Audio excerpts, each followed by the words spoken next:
Welcome to the Reseller Show with your hosts, Andy Lawrence and Kevin Blackburn. Good evening, ladies and gentlemen. Welcome to the Reseller Show. My name's Andy Lawrence. And my name is Kev Blackburn. And we're up to episode number 3. Can you believe it? Session number 3. Hasn't it gone quick? It's a milestone. Feels just like it was yesterday, Kev, that we were doing number 2. Unbelievable. Yeah, it does, doesn't it? Funny but what that, a great yeah. show we've got tonight. What a great show we have. We've got a number of things that we're going to be talking about tonight.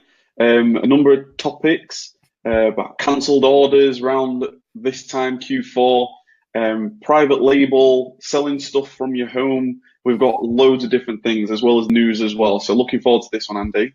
Absolutely. And don't forget, Paul's been on and he wants a question answered about Joe Lister and eBay. So we'll get to that as well. So plenty to get stuck into this evening. So where do you want to start off? Should we start off with the news, Kev? We do some news? Yeah, the news is always good to start with. There was just one article this tonight, which I thought was relevant to share, and it's about Amazon. Basically, it was from The Guardian, and they were saying that Amazon's shares sink despite record profits of nearly 3 billion.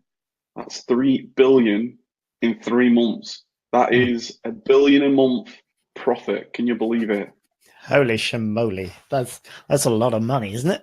That's profit. At first, I thought that was just sort of revenue, but that's profit. Wow, that's a serious amount of money. So they must have some really hard to please shareholders if the shares have gone down as a result of those record profits. Then they're hard to please, aren't they? So you think if Jeff came out with that and said, "We've done 3 billion in 3 months," what do you think? Could be better, to be honest with you. Well, thanks. Yeah. Appreciate that. Yeah, I haven't read the article in full. There is some more statistics and things in here, but I just think it's mind blowing. You can't even. I don't think we can actually comprehend what. It's just mind blowing. And one of the things that I really like about Jeff is all about this. His mindset on he's still working, although he's just done $1 billion in 1 month of profit. He still talks about day one. He still talks about when he first started, the mindset of back in the 90s when he first started Amazon. And it's not a surprise that Jeff is, the wealthiest person alive right now. No, he's very driven. He's obviously a very driven person. And to be honest with you, it was probably a long time ago that he didn't ever have to work again, and it just goes to show that people that create really inspiring businesses, it's not usually money that drives them. It's usually, a bigger idea and a bigger vision that drives them to do more. And I think that just goes to show with people like Jeff. Yeah, he's kind of an impressive kind of individual. So many different areas they're getting stuck into. I read somewhere they're getting into prefabricated homes. So you'll be able to, after you've ordered your toothpaste and a few other essentials around the house, you can order yourself a new home on Amazon at some point in the future, which is just kind of unbelievable. So yeah, so much they're getting into now. Yeah, I mean, I think it's, I can't even imagine what that cash flow is like. You've got so much cash flow, you've got so much opportunity, so many options. I'd love to have a conversation on how they decide, like, what are they going to do next? Because they can just do anything, and they do anything that they want to. But interesting. Yeah, the scale of that sort of money is, they must have some very highly paid and very clever accountants to try and make that all work. And having to move that sort of money around and invest it into different areas and all sorts of stuff, it's crazy. But yeah, you've got to have a decent team around you, Kev, that just comes down to a decent team of people, because there's no way you could even try to keep tabs on that with just a handful of people. It's going to need an army of very well-paid individuals to help you man that ship, I'm sure. Absolutely. But yeah, I'm just going to I'll put the article in the show notes, and I'll put it for you guys that are live this evening as well. So yeah, you can check that out. it's just again, it's just mind blowing. But if you guys ever spot anything in the news or anything that you want us to chat about or anything, don't hesitate to send us a topic anytime. You can email us at live@resellershow.com, and we will talk about anything to do with reselling, not just Amazon, eBay, Facebook, anything to do with reselling. We'll talk about. Absolutely. So why don't we talk about cancelled orders during Q4, Kev? Because that's kind of a thing at this time of year. People are getting into ramping up with their orders, trying to buy as much as they can for Q4 and things like that. So what is it about cancelled orders in this time of year? What's your experience with this sort of subject? Okay, yeah. So I guess what this is all about, this topic this evening about cancelled orders, is around about this time, Q4, as Andy just said, people start to ramp up. We're starting to all the stores are putting on more offers than they've ever put on throughout the year. There's just so much opportunity, but with that comes cancelled orders. So in the Facebook groups, there's people saying, "Oh, I've had this cancelled, I've had that cancelled," and my experience in this, I mean, one store in particular it's very notorious in the UK, Boots. They'll just cancel pretty much any order when you're trying to buy in any type of bulk at all. And when I say bulk, only like units of 6, units of 3. They will just sort of cancel orders. So my experience in this has been somewhat like, over the years, I've been absolutely fine. Then I've had some cancellations. It's all about trying to be, I guess, smart with your ordering. If you're going to a store and you're placing an order you're trying to get 20 units, and you're trying to get like sort of 20 units and 5 different products, so you're trying to order like 100 different units. That to their system, they're thinking, what's happening here? Because online stores, online retailers, they're more business to customer, they don't really want to sell to us to be reselling, especially on Amazon Marketplace. There's some prime examples of things going terribly wrong for big businesses such as Toys R Us, who are no longer around. And I think when Toys R Us, when that happened, they went out of business. I think that probably had a significant ripple effect throughout the online stores. And I'm convinced there would have been conversations of, how do we prevent this happening? And one of the ways that they can prevent it is looking at their monitoring systems on who's actually ordering and cancelled orders.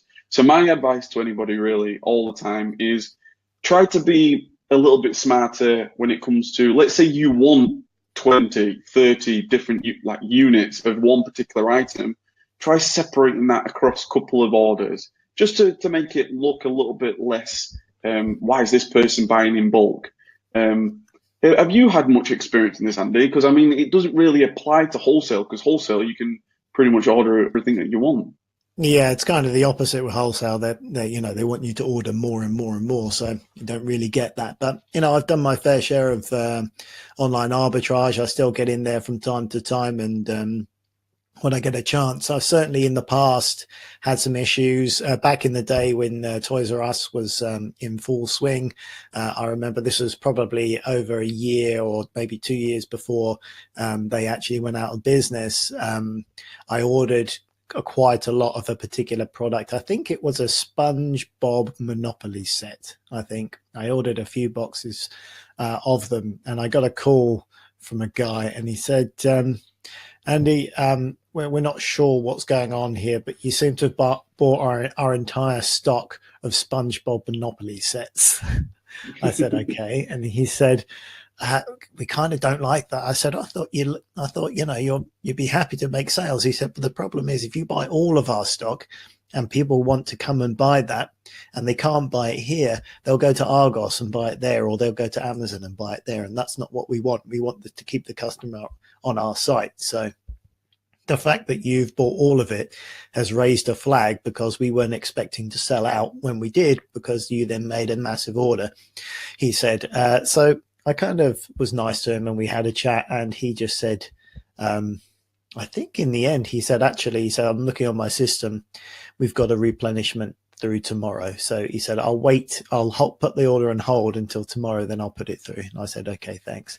And he actually put it through. So he didn't cancel it, and I didn't get banned or anything, but I do know of people that have been banned from Toys R Us and other sites through just ordering massive volume a lot. And so yeah, it can happen, and even just small orders as well. Simon's just saying in the chat here, he got banned from Playmobil last year for ordering 2 lots of 3 within a week. That's a tiny amount, but obviously they can see, he's maybe they look back at his history and he's bought on a consistent basis, and they thought this guy's a reseller, and so they, that's not the type of person that we want. But it is interesting because ultimately they're there to make sales and make profits. But especially like if someone like Playmobil, if you're buying directly from them, then they are actually a brand, and so they're probably quite interested in how their brand is sold, and so that's more important to them.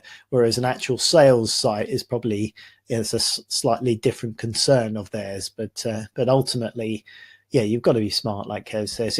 And the best idea is if you could, I know it's difficult for tax purposes sometimes, but if you can have a couple of different accounts, as in cards that you're buying on, then that's helpful, because you might be able to have a log in under one account with a different card, and if you can send it to a different family member's house as well, then that's going to totally separate it, and that's going to make it a lot easier, and you can maybe buy more than you would be able to normally. So yeah, be smart, think about it. How can you separate out those orders? If you've got a brother or a sister or a mother or somebody that doesn't mind receiving some stuff for you, you go and see them regularly, maybe make it in their name and just add your card to their account. There's always things you can do, right?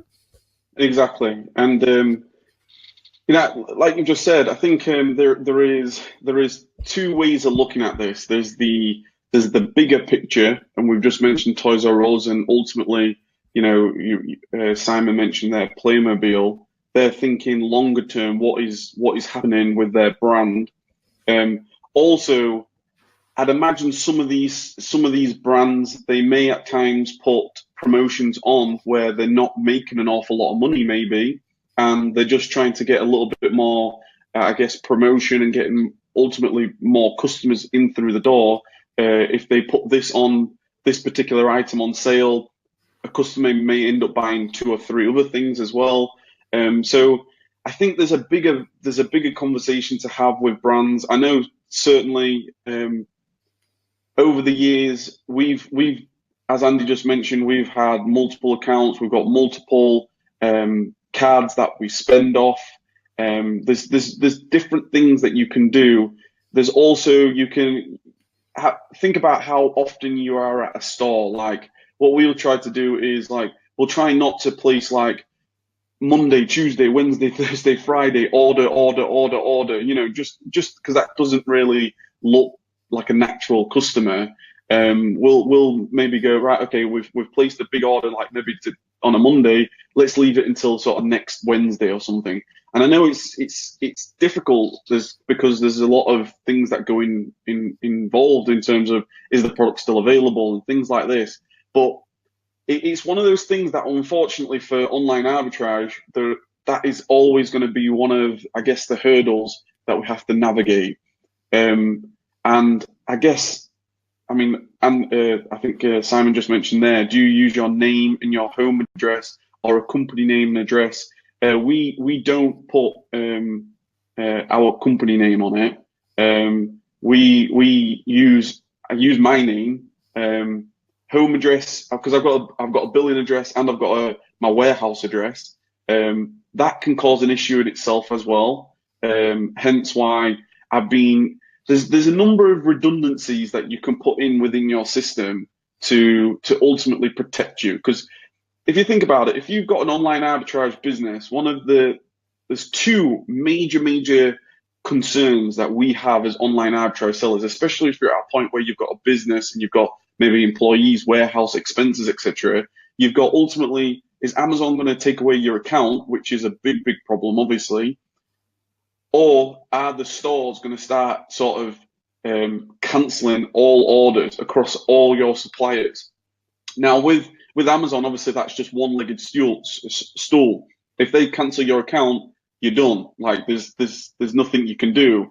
Hopefully you can get it back, etc., etc. But with stores, there's hundreds and hundreds of stores, and what you don't want is to slowly over time start losing stores and losing stores, because obviously your net is getting smaller and smaller and smaller.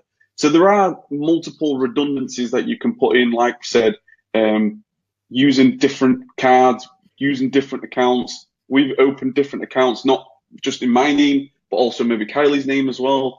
And we've done many things just to give you that redundancy and protection longer term.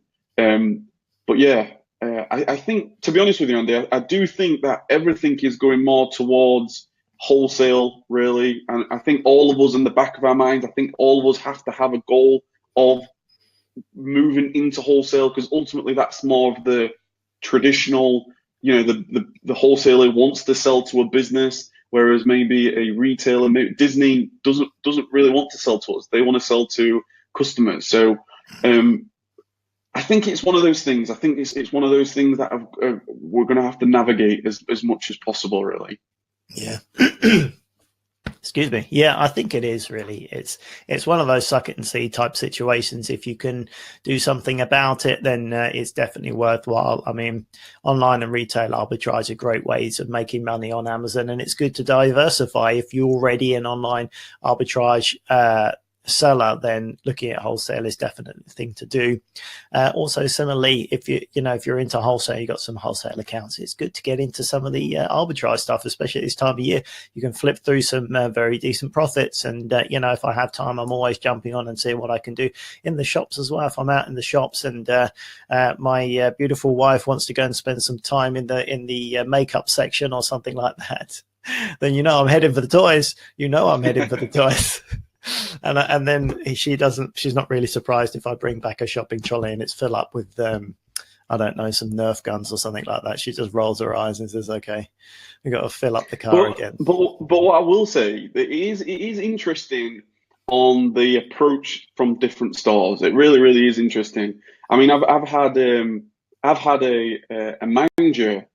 I've actually got a manager's phone number from a particular store, and they basically said, "Look, if you're going to place an order and it's a substantial order, then how about you just call me, and then I'll place the order with our suppliers, so you're going to get your stock." So there's different things that you can do. You got to get a feel for it. You got to. It's all. I mean, Andy, you're big on, and I think we all are here, on relationship.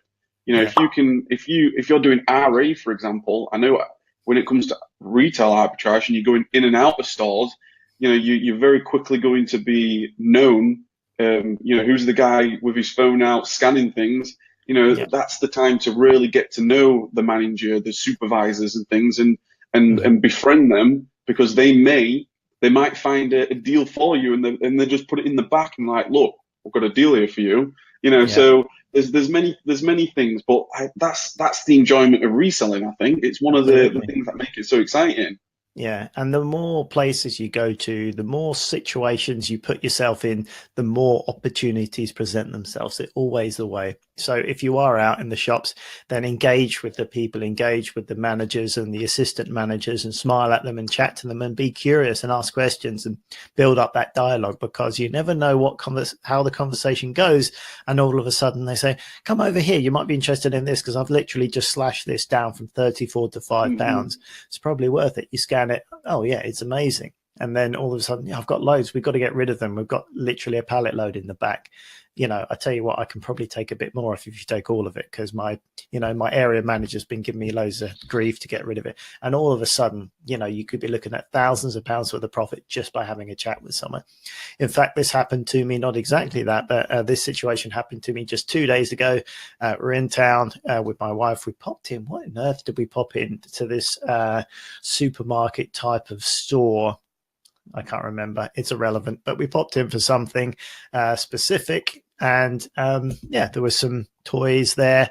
There was something discounted. It caught my eye because it was $34.95 reduced down to $4.99.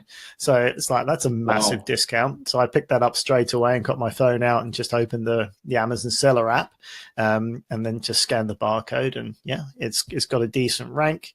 It's selling at around about £30. And there and then someone member of staff walking past, and I said, "Excuse me, how many do you have of these?" And she said, "Well, there's 6 there. Usually we put out what we've got." And she said, "Why are you asking?" I said, "I'd like to buy some more. I'd like to buy some more of it." And she said, "Well, how much more?" I said, "Well, how much have you got? I'll buy all of it." And she got on her radio and she's like, "We've got a gentleman here who wants to buy all our toys. Could you come down?" So it's quite funny. My wife is usually just rolling her eyes and she's wandering off somewhere else at this stage. And the manager comes out. She was lovely. And she's like, "Well, yeah." She said, "I think we've got another box or 2 out the back, but if you want some more, I can just order it directly from the distribution center. So tell me how many you want and I'll order it for you and I'll get it in. It's no problem at all." And all of a sudden she's happy to help. Obviously it's going to help her sales figures if she makes a big sale as well.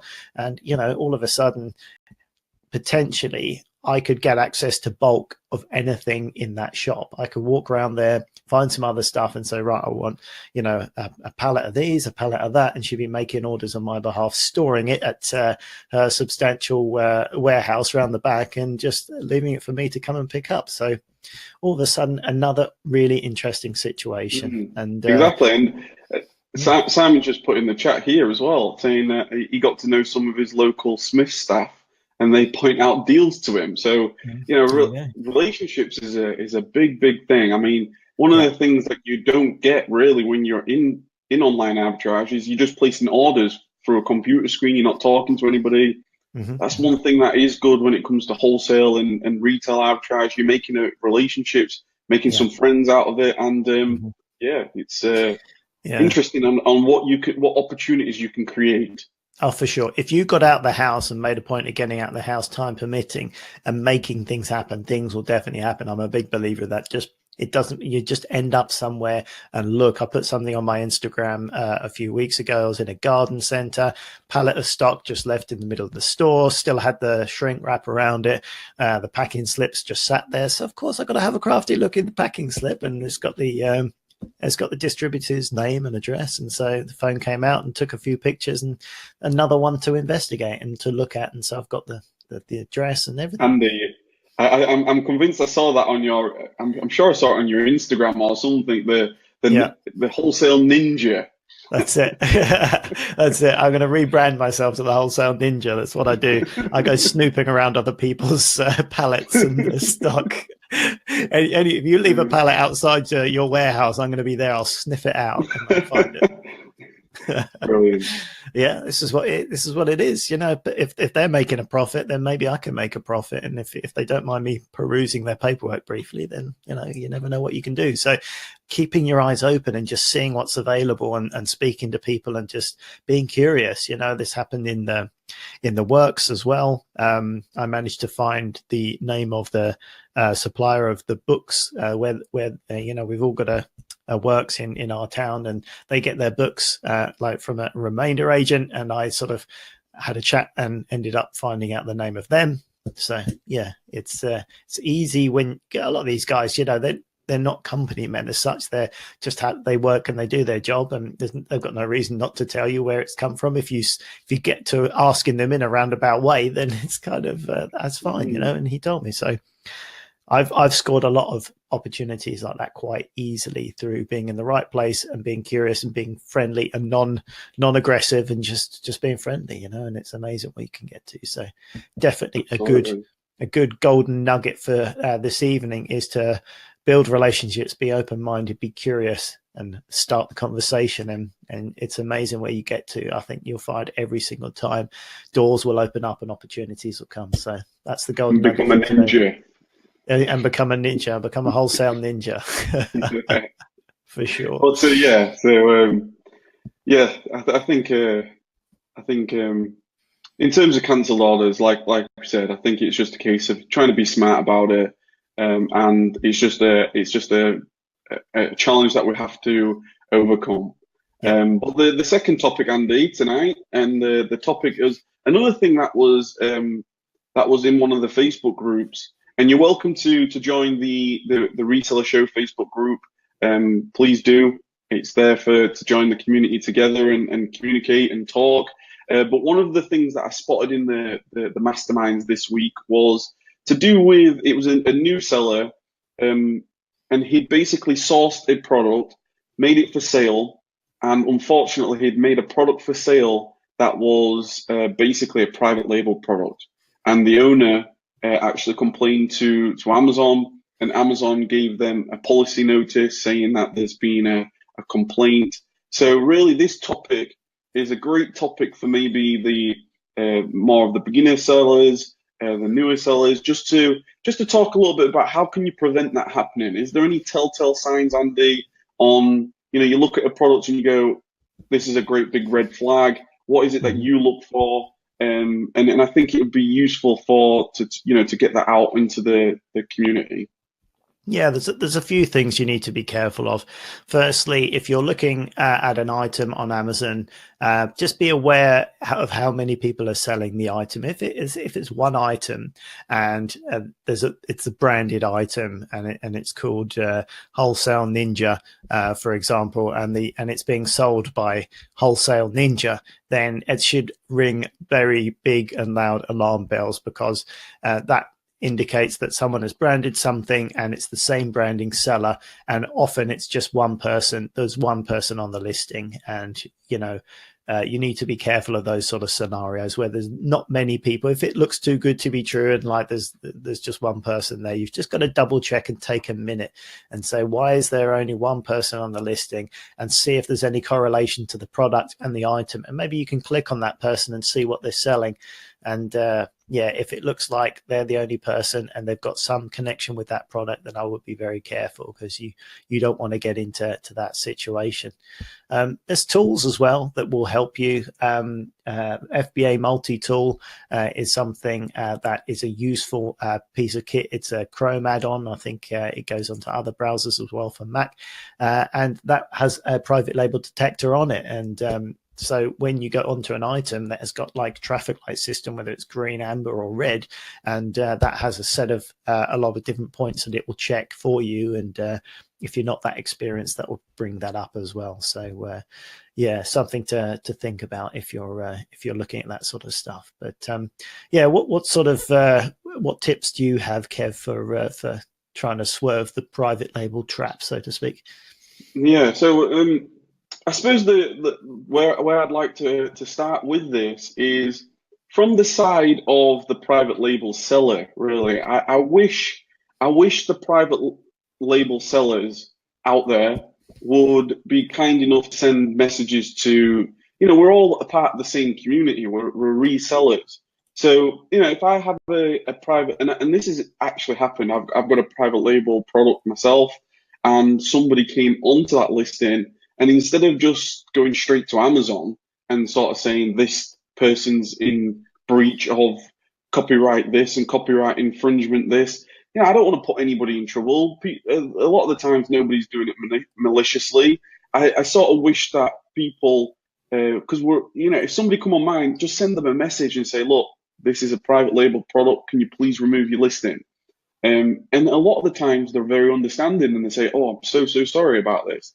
And it's just so unfortunate for the new sellers that maybe are not aware. It's completely, they're not trying to harm anybody, and then all of a sudden they get this notification from Amazon, which is totally frightening and brutal from Amazon, really, on how they pretty much state in I don't know whether it's these exact words, but they'll say something like, your account is now under review. We take these claims extremely seriously, and they have to. I get it. They have to take every claim and every allegation serious. But I just sort of wish at times that us as resellers would be on the same side. So with that out of the way, in terms of actually getting an idea with, is it a red flag? Is it not a red flag? Andy just hit the nail on the head. A lot of the times, especially on the Amazon marketplace, the the seller will be the same name as somewhere in the title, on the brand as well. That's obviously a big telltale sign. Whether it's just them selling it, there's nobody else on the listing and it's just them. There's most likely going to be some type of, on the images, there's going to be most likely some sort of logo or something that maybe makes that look like a private label product. I assume that you guys will know what I mean by, private label images. They're better than just a normal type of sort of OA image. Usually a private label product, it's got really high quality images and the images are much better. There's more images and it's showing different benefits and the seller name and things. So, but then in terms of tools, Andy just said there's fantastic Chrome extensions available now that I definitely recommend for sure. FBA Multi-Tool is fantastic. When I first started back in, and these are only come about in the last few months, this 2018, fantastic. 2018, before 2018, there were not many tools that I knew of that you could literally press a button and it would give you some type of analysis, some type of indication. Is this a red flag or not? And that goes not just a private label, but also just in terms of the data analysis. The buy, you can enter the buy for, then what's it selling at? What's the FBA fee, the profit margin, and all these things that it tells you. So there's some fantastic tools. We highly recommend getting yourself involved. But what I would probably say as well, if there's any doubt whatsoever on any product, it's probably best to sort of stay away from it, just because there's so many different products available. So, if there's any of, if you're thinking, is this a private label product or not? It's probably best just to move on to the next one because there's a million other products. You know what I mean? Yeah, I agree with that. I think there are so many other products. It's definitely better to err on the side of caution, as you say, Kev, because it's just not worth it. You can get into all sorts of difficulties with it, and it does depend on how the other person is going to be. We're all human beings here. We're perfectly capable of being reasonable, and that's a great attitude from yourself, Kev, just to contact them first and say, I don't know if you've realised that this is a private label product. Can you remove it? And I think most of the time people will be reasonable, say, sorry, I didn't realize. Simon's got a comment here. He said he had one contact him directly. Simon apologized and asked them if they would agree to let him sell his existing stock. And they agreed because of his good attitude. So that's a great sort of story there where someone's done the right thing, contacted Simon. He hadn't realized and said, I'm very sorry, I didn't realize, I've got this many left. Would you mind me just selling them to get rid of them? And they said, yeah, that's okay. So great. Everybody wins. And it's been a good, decent, mature conversation and everyone's happy. So this is the sort of thing that can happen. Unfortunately, it doesn't always happen like that. And they get Amazon involved straight away and you can get suspended and all sorts of stuff. So yeah. Better to be on the safe side. And I also think that maybe by giving this type of awareness, and Simon, thank you very much for sharing your experience with this. That is the perfect thing. You've apologized. You didn't know. Can I just sell my existing stock? The seller's like, okay, that's no problem. Thank you for agreeing that you're going to stop selling it and it's not going to go any further. Everybody wins. I think sometimes maybe other sellers that just report other sellers, maybe they maybe don't know what the repercussions can be. I think the conversation also expands to customers as well. I think customers at times can go directly to bad seller feedback and things when maybe it's not necessary. Maybe, at the end of the day, we're all just people. We have this incredible opportunity now to sell via online, Amazon and eBay and things. But sometimes I just wish that a customer would just send a quick message and say, look, sorry about this. This is not quite right. I'm not happy about this. Can you do something about it? And we will always either refer it back to Amazon for any particular reason, like it's damaged or whatever. But if there's somewhere that we've maybe been at fault and they've just come to us, we're very, very thankful of that. We're very, very, thank you so much, because we really do we really do look after, and we want to look after our relationship with Amazon, customer feedback, seller feedback, and all the rest of it. So, I think I know me now, definitely as a seller and a consumer myself, I will never ever, even if I have a bad online purchasing experience, I'll never just give them a bad rating or anything. No, now because I know what the repercussions can be for that seller. So yeah, I think there's definitely a win-win. It's just a case of getting that awareness out there. Yeah, I totally agree with that. It's that's the way to do it, is to ask questions first and not jump in if you can do, because that's communication is always the best way, and you never know that the other person's point of view until you ask them. So it's definitely the way to go. But yeah, err on the side of caution, I would say, on that one, is just to be careful if you can. Comes with experience, but just that second look is always worth it. And if you're not sure, move on to the next one. Plenty more fish in the sea, Kev. Absolutely. All right. So what have you been up to? You've been fairly busy recently. I believe you've been moving home. Isn't that the case? Yeah, been moving home this past couple of weeks, and I thought it was a great topic to talk about in this show. I was talking to Andy just previously before we came on air, and I was saying to him that it's amazing how much stuff we can sell from just moving and finally getting. Especially my son, he's 10 years old now. I think we still got toys from when he was like 4 and 5 and 6. So we've got so much stuff, and it's one of the things that I coming into this show, and I was thinking to myself, God, it's amazing on how much stuff we all collect as people. You've got stuff that maybe you purchased once upon a time, and now it's just collecting dust. And I just wanted to talk a little bit about this topic about, if money is a bottleneck, if there's a scenario where you're wanting to get started and you may be trying to generate some funds, have a look inside the house first before you may be looking at externally trying to source from this store and that wholesaler, because a lot of the times you can generate yourself maybe a substantial amount of money, especially if you find some really quite rare things. Who knows? Somebody's what's the saying? Somebody's trash is another person's treasure or something. Yeah. So over the next week or so, I've got this great big box of different toys and books and things. I'm going to be putting them onto eBay, and I just thought to get the conversation started about this, I'm also going to share with you guys how much. I'm going to take some photos and things, and I'll put it in the group and in the Facebook group, and I'll just share with you guys how much money I'll end up generating just from selling stuff that's sitting around the house. But how much experience have you got on this, Andy? Do you go around selling much of what you already own?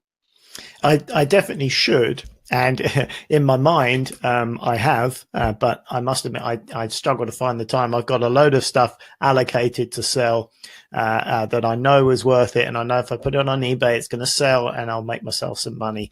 And I do have a pile of doom in my garage of stuff that I've set aside and said, right, I'm going to sell that on eBay.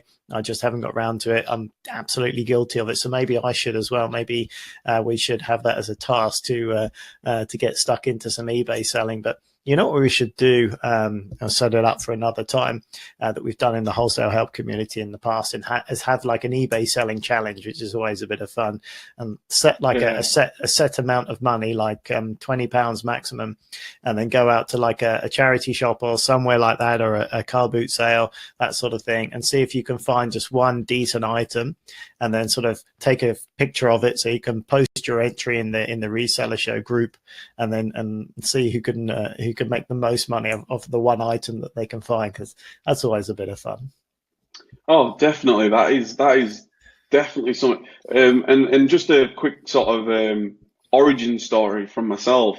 That's in many ways that's how me and Kylie got started. We were actually watching The Apprentice here in the UK by Lord Alan Sugar, and one of the episodes back in 2015 was for the contestants to basically source products, just find any type of product and sell it for more money. The person who wins the person who makes the most money, or the team that makes the most money wins.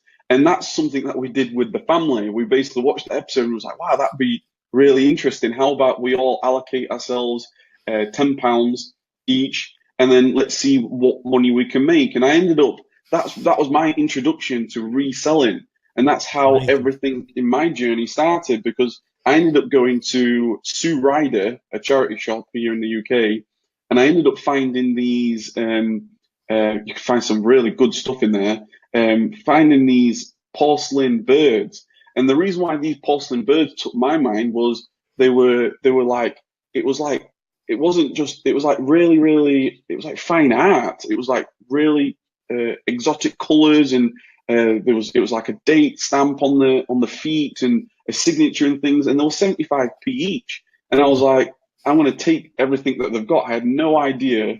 I didn't look on eBay. I didn't look on Amazon. I didn't even know about Amazon FBA at the time. And I just purchased them, took them back home, started taking photos, put them on eBay. In fact, I should probably be able to see the listing still. Might share that in the group, the Reseller Show group. And yeah, I actually ended up selling it for 75p. 75p I purchased it for. I ended up selling them for like £8 and £9 each. And that was my first introduction to, wow, I've just taken £10 and now I've got like 27 at the end of it. Nice. So that was my, I guess, my reselling origin story. But yeah, I think we should do a challenge like this. Maybe the challenge should be look at inside your home, and find out how much you can generate from the stuff that you don't need anymore. And then it's great. I mean, it's Q4. Whatever money you make, you can either have a great Christmas and treat yourself to something for Christmas, or you can just put it into buying more stock to make more money. Yeah, absolutely. Yeah, it's a bit of fun, and also it's a good motivation to get and do it. And I need that motivation as well, so I should take my own medicine and get out to the garage and tackle my pile of doom and get going, because I know some stuff that I need to sell.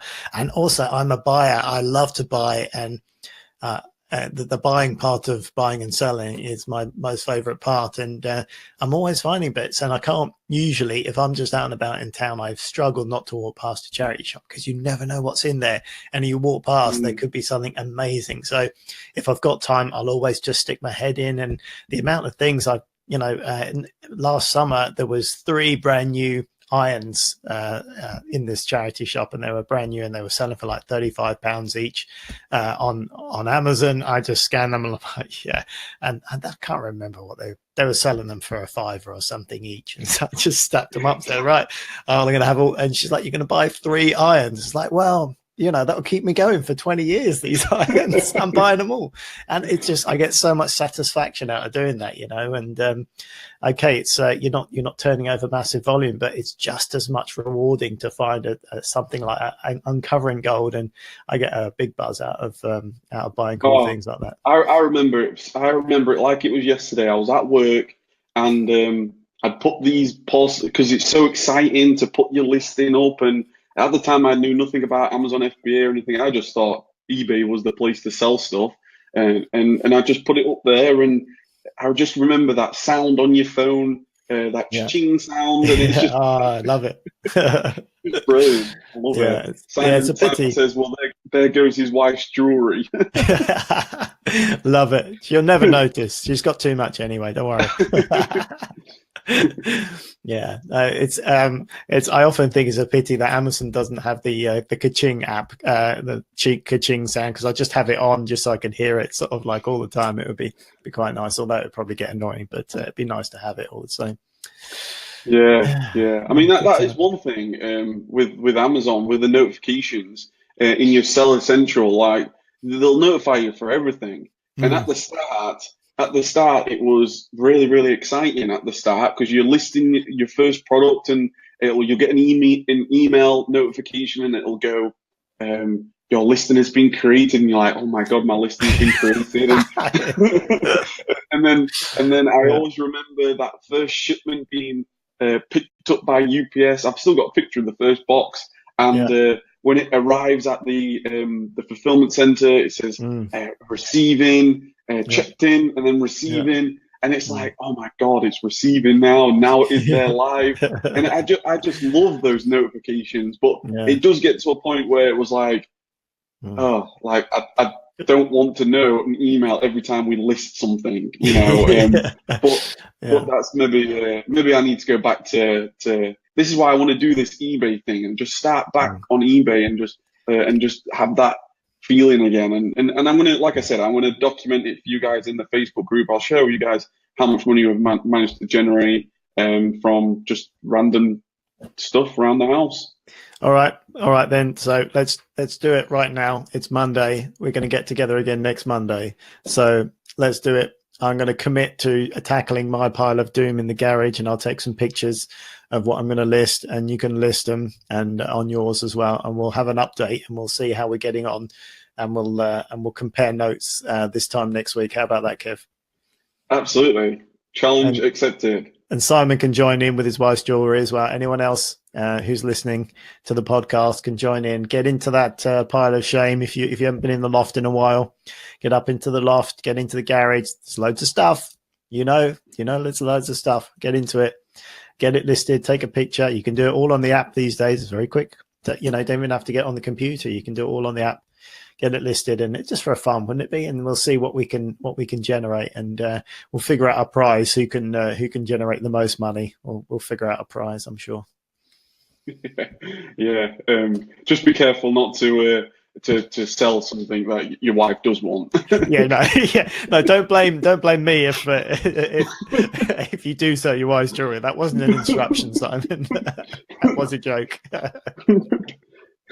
We're gonna have wives, and we're gonna have all the wives and husbands out there coming into the group, going, "What is this bad influence group?" Why did my husband say Andy just told him to sell my jewelry? What's going on? Yeah, that's cool. Okay, yeah, that should be fun. We'll see. I'll bet you a beer, Kev. I'm sure we're meeting up in the future, maybe next month. I think we're meeting up down your way, so I'll bet you a beer who can make the most. And if you beat me, then I'll buy you a beer. How about that? Sounds like a great challenge. And anybody that wants to join in, absolutely, come down. Yeah. Let's do this. Yeah, and any marketplace as well, by the way. I'm Facebook as well. You know, eBay, Amazon, wherever you want to, wherever you want to do it. Looking forward to this. All right, let's do it. This Monday till next Monday, let's see what we can do. Sounds like a good challenge. Right, let's move on quickly because time's getting on, and Paul's been patiently waiting for his question to be answered, so I better get on with that, or else he'll be annoyed if we run out of time. So Paul's been asking about Joe Lister, because I think in episode 1 he asked about being able to sell his Amazon items on eBay, and I sent him over to Joe Lister because I thought that's a useful piece of software. And so he had a question about that. He says, I've looked into it, but I'm a little unsure of a couple of things. If you could advise. I only plan to initially list a small number of items on eBay to see how it goes. I'm unsure what kind of eBay account to open for this, business or personal, and which level due to fees, etc. Do you just set the price in Joe Lister and that updates on eBay? Does it link to the Amazon price, etc., up and down if using a repricer, and that adjusts on eBay accordingly? Thank you. Right, well, let's get cracking with this. Yes, Joe Lister is a very useful piece of software. You can get 2 weeks free if you go and have a look. You can play around with it. You don't have to pay for it. I think it's about $30 at the entry level if you want to per month. And what it does, it syncs with your Amazon. You need an Amazon Pro account. Because it uses the, what is it, AMS, something like that. You have to go in there and use the Amazon script. And once you authorize it, it's very simple. You authorize the Amazon script, and it literally then pulls all of your Amazon listings into its own database on the site. And then you can either tell Joe Lister to list all of your Amazon items on eBay, or you can select individual listings and say, I want this one, and this one.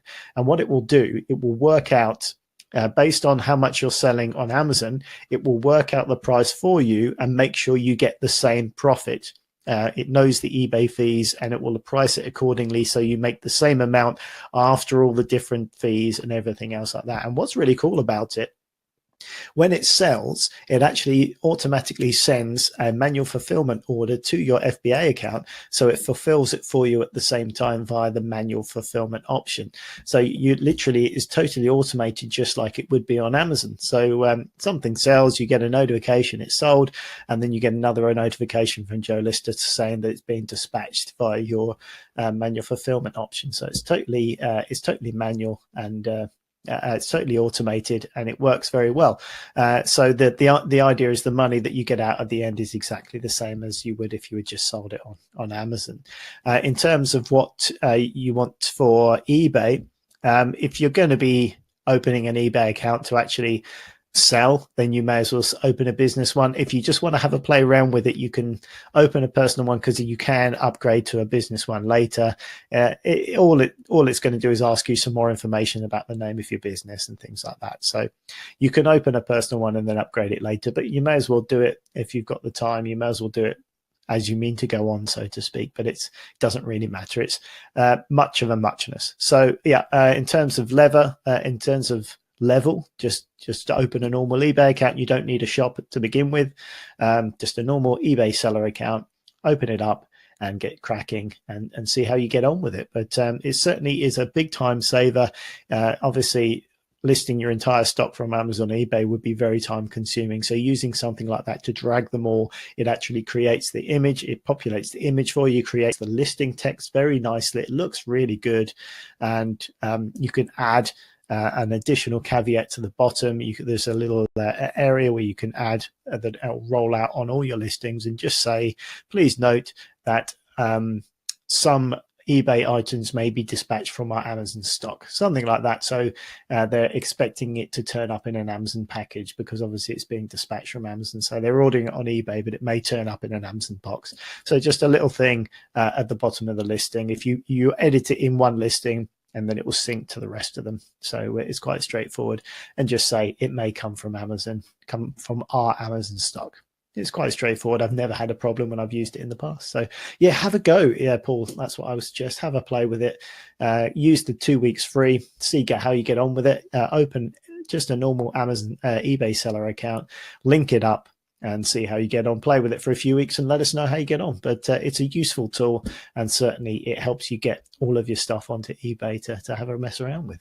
But yeah, that should, keep us posted as well, Paul. Keep us posted. Let us know how you get on. If you've got any questions, like I'm not very familiar with it, but definitely keep us posted on how you're finding it. One of the things that we mentioned about the potential of the Reseller Show and where we may go.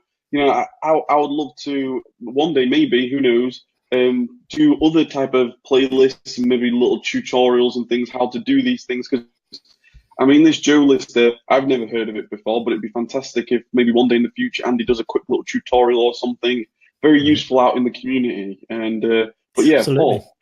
Paul, keep us posted and let us know. Yeah, Paul's just replied in the comments. He said, that's brilliant, Andy. Thanks. You say that an item is sold on eBay. It will produce a manual fulfillment order from Amazon. All my products are on Amazon are FBA. Do I need to change anything to make them manual? Or will Joe Lister take it from FBA and send it? Yeah, you don't have to do anything, Paul. What it does, it sends the manual fulfillment request. You do need FBA stock because it needs to be in the Amazon warehouse for it to do that. But yeah, it's pretty cool. You can do that yourself at any time. That's another tutorial we should do, is creating a manual fulfillment order. If you sell something on Facebook or on Gumtree or anything, or even on your own e-commerce site, you could actually have it fulfilled via Amazon just by going to something like orders manual, and then you can just put in the customer name, address, and ship it. And it goes. So all that does, Paul, is it automates that process. So you don't have to do a thing. Joe Lister will take care of it. It's literally you just get a notification that it's sold, and you do nothing. They will the automated scripts will take care of everything. It's very cool, and it's a bit of fun when you see it happening as well. So you don't have to do a thing. It's amazing. I love the integrations between platforms and apps and things nowadays. Just for example, I'm seeing a lot more like on Instagram, for example. You can list something on Instagram, and the picture, the item, the product can be linked directly to Shopify. So there's so many for us as resellers and selling online. There's so many different that you if you need any integration, the chances are it's probably out there. And Joe List is just one of them. Yeah, I'm really interested in looking into new forms of different ways of integrating and ideas for cross-selling using social media and stuff, because you never know, come across a really unique way of doing something and contacting and connecting with a group of people. And then if it can be scalable, it could be something that could really add a lot of profit in your business. I'm always interested to discuss it, look at how people are being successful. And that's why I like that post that I talked about on the on a previous show about the guy that was actually getting some rare books and liking a few other people in that niche's post, and then they see that he's got it for sale, and he's made several sales by just simply liking a few people that are in the similar sort of niche to the book that he's got for sale. And all of a sudden that that quite rare and relatively valuable book sells the next day, because all he's done is just sit there in his lounge and like a few posts. I love that idea, and if you can scale that, then that's pretty powerful. Really powerful. Huge. Yeah. I don't think none of us really know what the full potential of the social media and how it's really changing everything that we do and how powerful it is. Because for so long, you're seeing it more and more now, but for so long it was just normal people on social media like me or you, in groups and Facebook pages and interacting, stuff for sale this and stuff for sale that. But now you actually see, the bigger brands are now understanding this as well, and they're coming onto the platform and they're trying to sell through the reason why I mentioned this Instagram thing is because my brother-in-law, he literally just purchased a watch. He saw this watch on Instagram, just one of in a branded Instagram page. Says, "Oh, that's a great watch." Clicked on the picture, not knowing it would pop up with the product. He goes, "Oh, wow, I can just click on this button here." Clicked on the button, took him directly to a Shopify store where a nice little pop-up came up saying, "If you place order now, you're going to save 25%. He was like, "Fantastic, I'll take this watch." Mm-hmm. Within a day or two, he was at his house. It was on his wrist. And that was just from Instagram. And I just think that's fascinating for us. Yeah, it is. And with ad retargeting as well, where once you can pixel somebody looking at a specific product and follow them around the internet, retargeting that advert each time is very powerful. People always say, "Oh, I only went to search for a pair of trainers once, and for the rest of the week, it's popping up on Facebook, the same pair of trainers, and the same pair of trainers is in an advert in Instagram." That's ad retargeting. It's powerful stuff.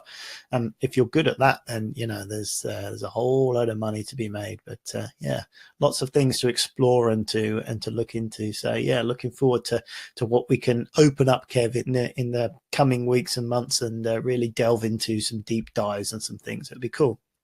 For sure, definitely. It's quite a topic to talk about in itself, really, on how you can do that. These, and Facebook was in the news this year about how private is our information and things, and the truth is, every company is going to be doing it everywhere. Yeah. Like you search for one thing, like you say, it's following you around the internet, and you're thinking to yourself, what is going on here? Like, all of a sudden now, I searched for it on Amazon, and I've just gone on Facebook, and now it's there on Facebook as well. And then there it's on. Instagram is Facebook, so but it's just everywhere. So yeah, it's crazy. Yeah. Simon says, "Careful what you search for." Thanks, Simon. Yeah, we're talking about trainers. I use trainers as an example. It could be not a good thing if it's following you around the internet, but yeah. Yeah, I think that probably is a good place to wrap it up. We hit the hour mark again pretty quickly. It's gone fast, as it usually does. So we've got the challenge for next week. We've got this week, we've got to see if we can sell some stuff on eBay. You could get rid of the junk pile. If you want to join us, please do. Post up in the Reseller Facebook group how you're getting on, and if you want to join us in our eBay haul, and we'll let you know next week how we get on. In the meantime, do you have anything to add, Kev, or should we wrap it up here? No, nothing to add. Another fantastic show. Thank you guys so much for you guys that are joining us in live, and then those guys that are listening and watching us back on the recordings. Really, really appreciate your time. You know, this show is for us. It's for us just to get together. You know, wherever you want this show to go, just keep sending your questions, keep sending your ideas, your thoughts, and we'll just keep hanging out. Like the mug that I've got that I've been drinking from today is, can you see this? Friends. That's what we are. We're just a group of friends around the virtual mastermind room, just talking all things reselling. So thanks again, Andy. It's been a pleasure. Thank you guys for joining in live, and yeah. Looking forward to the next session. Absolutely. If anyone's listening to the podcast later on and you want to join us live for the Reseller Show recording, then you can go to resellershow.com/live and sign up to be in the audience. And you too can make some comical comments whilst we're recording to this. You're welcome to do so. Thanks, Simons. Thanks, Paul, and everyone else who's joined us this evening. It's been wonderful as usual. Paul just said, thanks, guys. Time for massive Joe Lister action. I love that. Massive action, Paul. Fantastic. Go for it.